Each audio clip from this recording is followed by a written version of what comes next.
I resent my deadbeat dad. Because he treats his stepchildren better than me, I told him. My stepfather is a better dad, and he flipped out. When I was younger, I had a very good relationship with my dad. My parents divorced when I was an infant, but I spent weekdays with my mom and weekends with my dad. My dad and I were like best friends, and we had a simple routine every weekend where we'd get 5 Redbox movies to finish during the weekend. We'd go fishing, we'd play soccer, and we'd bike to this little secret playground near the zoo. Something else I was used to was my dad always having new girlfriends that never lasted more than 2 weeks. The only one who lasted longer, a woman I really liked who lasted 2 years, left my dad when I was 10. But my relationship with my dad was the same as ever until I was 12, and my dad met his now wife. This woman has 2 kids, one older and one younger than me. They moved into my dad's apartment after only 2 weeks. My room was already small, but my tiny mattress and 3 small plastic drawers were shoved into the corner of the room to make space for the daughter's bunk bed and dresser. Before I knew it, they started putting my bed in a closet until I came to visit and often would forget to take it out at all. When my dad moved into a bigger house, the older sister got her own room while I had to share one with the younger sister every weekend. The 3 small drawers I had were soon just one drawer because the little sister wanted the other 2 for her toys. Slowly, I started visiting my dad less and less. Then everything went especially wrong when my dad got his girlfriend pregnant after 1 year. They got married, and I didn't know that for a whole month because he didn't even tell me. I also didn't know my baby half-sister was born until weeks after she came home from the hospital. To make his new family happy, he started spoiling them and stopped paying child support for me and my mom. His wife is a jobless gold digger who only cooks and cleans and shops. Her older daughter is having her college paid for by my dad, and the younger daughter is the definition of a 10-year-old Sephora kid. As for my half-sister, she is still a toddler but is clearly spoiled and hates the word no. The routine I used to have with my dad is now dead.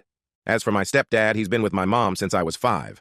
Apparently, though I don't remember it, I once called him Dad, and because of that my dad told me I shouldn't love that man like a dad because he's not really my father. Apparently, that's why I started acting like I hated my stepdad. I never knew why I felt that way about him since he'd never been anything but good to me, and in the last few years I've felt much closer to him. He feels like the dad that my birth father should try to be. Over time, my dad has started to treat me differently. He rants to me about his political beliefs and conspiracy theories about aliens and stuff. He also brags about his new business and his new family.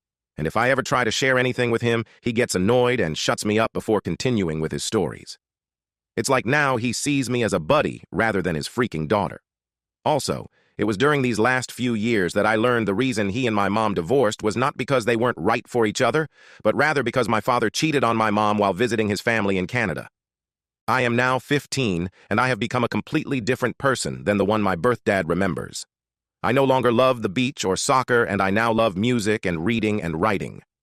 I have written and published 2 books since 2022, and am writing the 3rd in my series. My stepdad supports my dreams and loves me so much that he brags about me to friends and family and calls me his daughter. My stepdad has an actual daughter who I love like a real sister, though she lives up north with her boyfriend, and I don't see her often. Still, though, I love them more than I love my birth dad and half-sister who I'm actually related to. My dad blames me for never calling, though because of how he's treated me lately, I don't feel like I owe it to him. I also go months at a time without visiting him now because I no longer feel comfortable at that house, especially since the bed I sleep on over there is literally considered as their guest bed. In my birth dad's house, I am a guest. Because of all of this, I resent my dad. I haven't told anyone about this, so no one is calling me a jerk, but I'm wondering if I am because my dad is in love with his new family, and I'm wondering if it's a bad thing I'm not happy for him. Am I the jerk? Update. Hello? So, I made a post a few months ago talking about how my dad has basically stopped treating me like his daughter now that he has a new family. Not much has happened since, but here's an update anyway.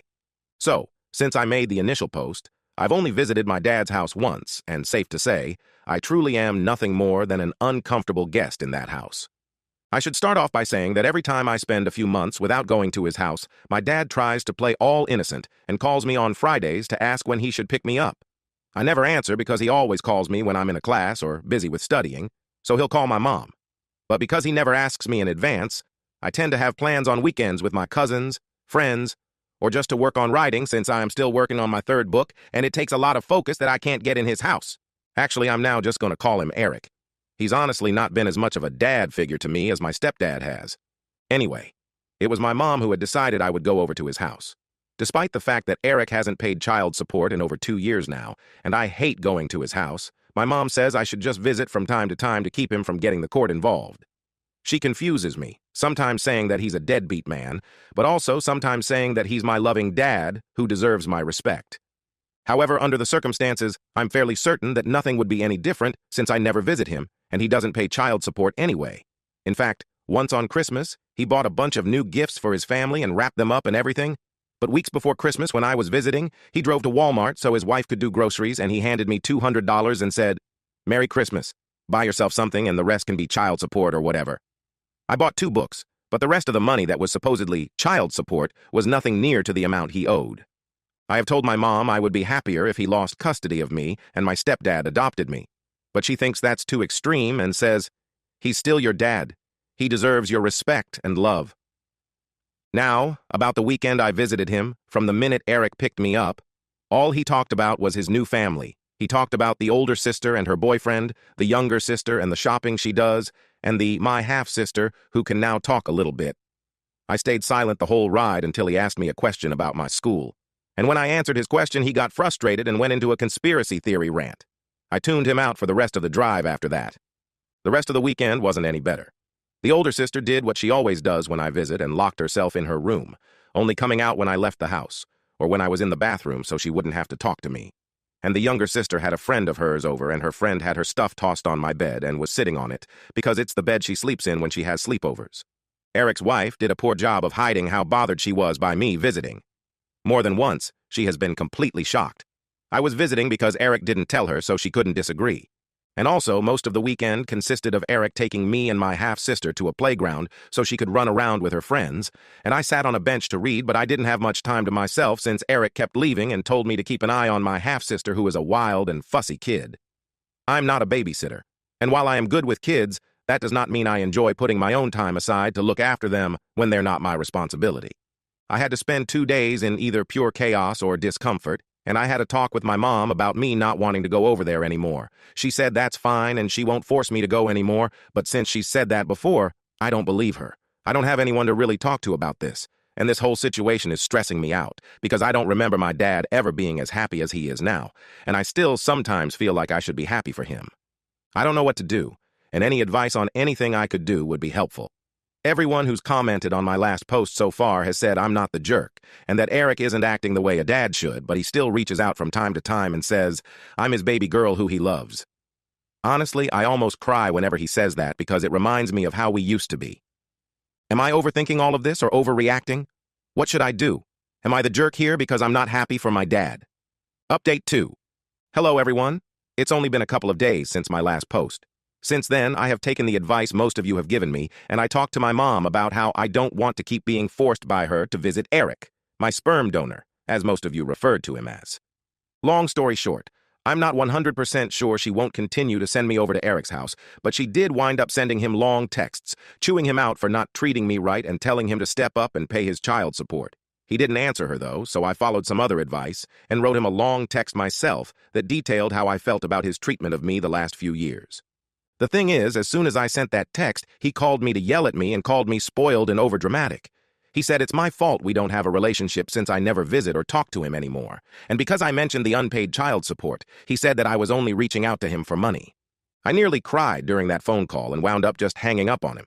He sent some angry texts to my mother as well. But later that day, he left a voicemail on my phone saying, "Money is kind of tight for me right now. I'm completely broke. You know I love you, right?" The thing is that I know that's a lie, because I'm always seeing my younger stepsister make TikTok videos showing off the Sephora and other expensive crap he buys her all the time. I think I'm done trying, and some of you suggested asking my stepdad for help. I wish I could, but when I asked my mom again if he could adopt me, she said something that absolutely crushed me. Apparently, my stepdad himself said he doesn't feel like he should adopt me. My stepdad is a very kind and sympathetic man, but he's also extremely unconfrontational and thinks it would be like a slap in the face to Eric if he adopted me. Also, because I noticed some confusion about this in the comments on my last update, the reason my parents divorced was because he cheated, but it wasn't with his current wife. My parents split up when I was still basically an infant, and Eric lived in Canada where he jumped from girlfriend to girlfriend there before he moved down here and continued to jump from girlfriend to girlfriend. When I was 12, he met and knocked up his wife Alejandra, and married her without telling me till a month after their courthouse wedding. Also, some of you asked how old I am. I am 15. It feels ridiculous that I have this stress on me at my age, and I can't really talk to anyone about it. I can't talk to my stepdad because he's always working and I'm only ever with him when my mom is there too, and I don't like talking to her because she always tells me that I'm too young to really feel how I feel. The last time I tried to discuss my mental health with my mom, I asked her if I could start going to therapy, and she said that therapists are dumb and that I can just talk to her or pray to God if anything is wrong. I'm not super religious, and talking to her about anything serious makes me deeply uncomfortable. It's not that I don't love her, since she is my mom after all, but she's pretty intense and intimidating. My dad has not reached out to me again since his voicemail. Frankly, I don't want to even think about him for a long while now. If he suddenly realizes how badly he's screwed up with me and apologizes, then maybe I'll try to rebuild our relationship. As for my stepdad, he may not want to adopt me, but he still calls me his daughter, never just his stepdaughter, and I truly feel loved by him. I love his parents like they're my own grandparents, and his whole family is so warm and loving. I might make another update if anything else happens, but for now I'm just going to focus on school and my books. Maybe now that I understand that Eric really doesn't care that much about me anymore, I can finally focus on finishing my third book. I dedicated my first book to him, and I honestly don't regret it. I dedicated that book to the dad he used to be. It's not like he'll ever read that book since he doesn't think it's smart that I want to be a writer, but I don't care. I'm done. Thank you to everyone who gave me advice and told me I wasn't the jerk. I feel so much better with those reassurances. Thank you.